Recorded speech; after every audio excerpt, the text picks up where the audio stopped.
Hello everyone. Today we are going to deal globalization, its advantages and disadvantages. So let us know what is the globalization. So generally we hear this word in the market issues. So globalization is nothing but integration of all the around the world. So it not only restricts to our country, but it relates to all the countries around the world. So let us see what is globalization. So if you see the definition, so globalization is nothing but the process of interaction and integration among the people, companies, and governments worldwide. So it doesn't restrict to a country. It is nothing but the integration of all the countries throughout the globe. As a complex and multifaceted phenomenon, globalization is considered by some as a form of capitalist expansion which entails the integration of local and national economies into a global and regulated market economy. So globalization has grown due to advances in transportation as well as communication technology. So due to this globalization, the transportation means as well as communication means can able to advance the technology. Not only in this case, due to this globalization, it can able to share the ideas as well as culture, tradition, trade issues among all the countries in the world. So with the increased global interactions comes the growth of international trade, ideas and culture.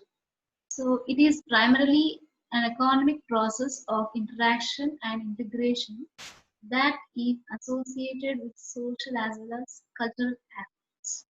So if you see social aspects here regarding the trade, culture, we can able to know the other countries, people's culture, tradition, so that we can able to uh, if you feel good, we can able to implement within our local area. And also in the cultural aspects, also we can able to encourage in music side as well as some arts. So like that. Not only sharing business ideas, here it also entails regarding the integration of social as well as cultural aspects. And then what is so this globalization has, see here, if you observe this diagram here, is related with the technology, multinational companies, lower tariffs, improved transport, labor mobility, capital mobility.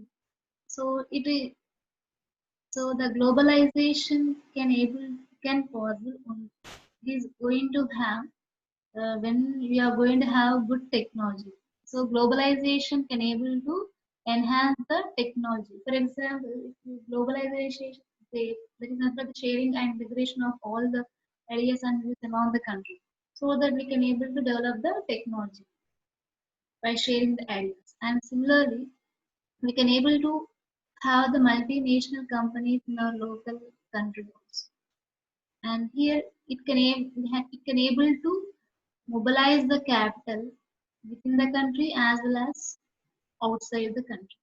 And also it is labor mobility. Labor mobility is nothing but providing employment opportunities, and also it can able to uh, give the opportunity to many people throughout the world. And due to this globalization, the transportation means can be improved. Like in order to transport the goods and services from one country to another country, generally we need trains, and also most probably we are going to use the flights, shipways, airways. In that case, we can able to improve the transport. Okay? And here, due to the globalization, we can able to lower the cost of the products. So this globalization can enable the price cost. This can enable the product. products or goods, whatever it may be, it is going to lower the cost. As globalization is nothing but sharing and as well as integration and as well as coordination among all the countries, so that the mobility, the capital mobility is free, it is going to have high mobility, so that we can able to reduce the cost of the given goods as well as services. And coming to the need, why we need to have the globalization, why we are going to have.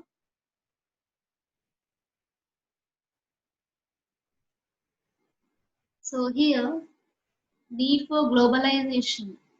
Most economists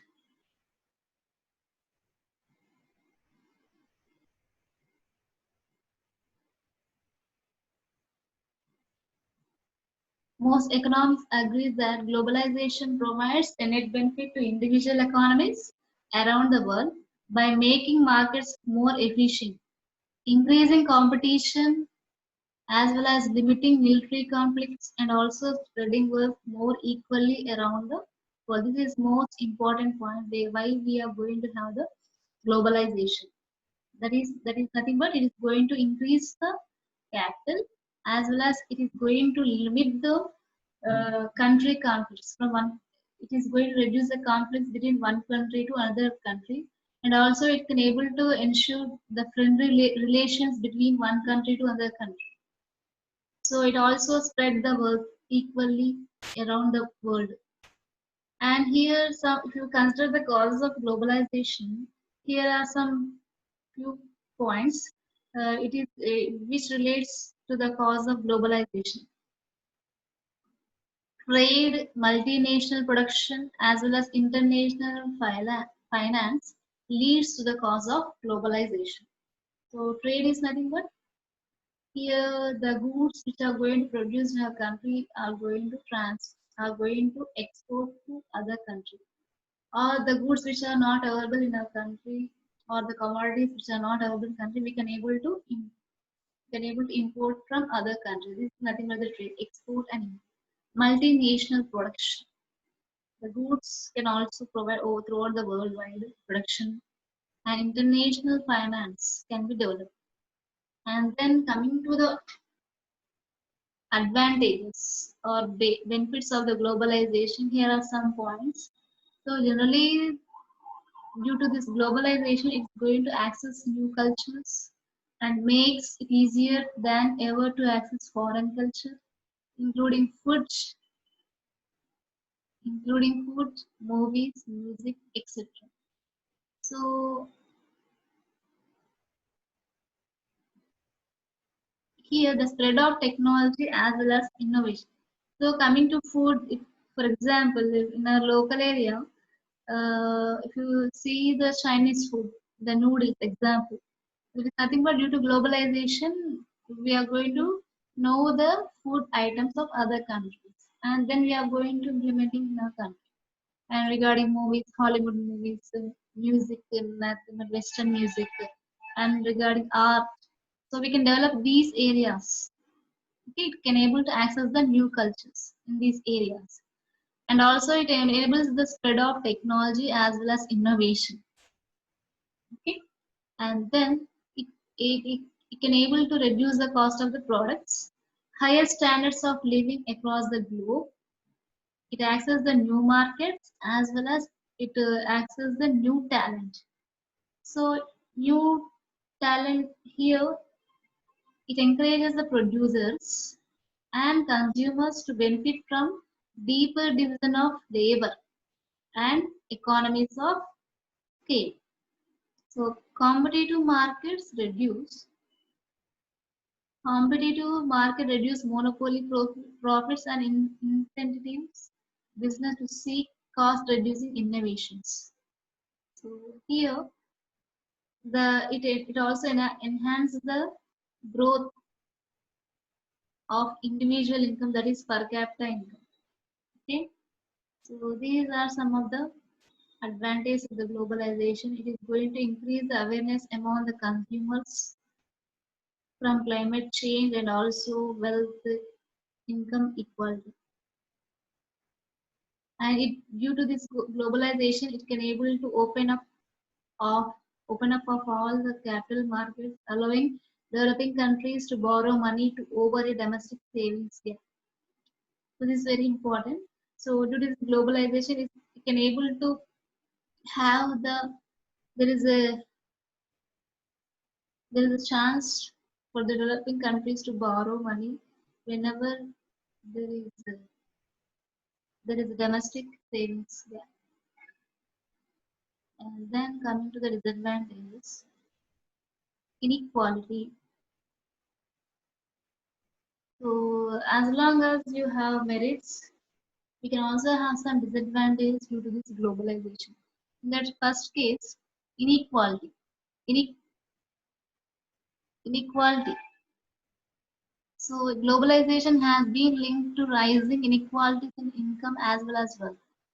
So evidence for this is the growing rural-urban divide in countries such as China, India, and Brazil. This leads to political as well as social tensions and financial instability that will constrain growth. Many of the world's poorest people do not have access to basic technologies and public goods. They are excluded from the benefits. And second one, inflation. Inflation. So it is nothing but a strong demand for food and energy has caused a steep rise in commodity prices. Food price inflation has placed millions of the world's poorest people at the great risk. So, so inflation is nothing but strong demand for food and energy has caused a steep rise in commodity prices. This food price inflation has placed millions of world's poorest people at great risk and vulnerability to external economic shocks. National economies are more connected and interdependent. This increases the risk of contagion. That is, the external event somewhere else in the world coming back to affect you has risen, making the country more vulnerable to macroeconomic problems elsewhere. And next one, this globalization threats to the global commons. Global commons, nothing but it leads to damage to one's ecosystems, land degradation, deforestation, loss of biodiversity, and fears of permanent shortage of water afflicted millions of world's most vulnerable. Next, race to the bottom. So raise this disparate to attract inward investment made to tempted to lower corporate taxes, allow tax health and safety laws, and limit basic welfare safety nets with damaging social consequences. Trade imbalances. So global trade has grown, but so to have trade imbalances. Some countries are running big trade surpluses, and these imbalances are creating tensions and pressures to introduce protectionist policies such as new forms of import control. Many developing countries fall victim to export dumping by producers in advanced nations. Dumping is nothing but selling excess output at a price below the unit of supply. And next, coming to our problem, that is main problem which our country is going to face, that is unemployment. So unemployment has been expressed by some that capital investment and jobs in advanced economies will drain away to developing countries as firms switch their production to countries with lower unit labor costs. This can lead to higher level of structural unemployment. And then standardization. Some critics of globalization points to loss of economic and cultural diversity as the chain forms and global multinational brands dominate domestic markets in many countries. So dominant global brands. Globalization might stifle competition if global business with dominant brands and superior technologies take charge of key markets, be it telecommunications, motor vehicles, so on. And then, so with this, we are going to have this globalization, and then next coming to our topic, intellectual property. So, intellectual property of a person is nothing but once it relates to one human idea. It depends upon the creativeness of one person. Creativity. So see here, this leads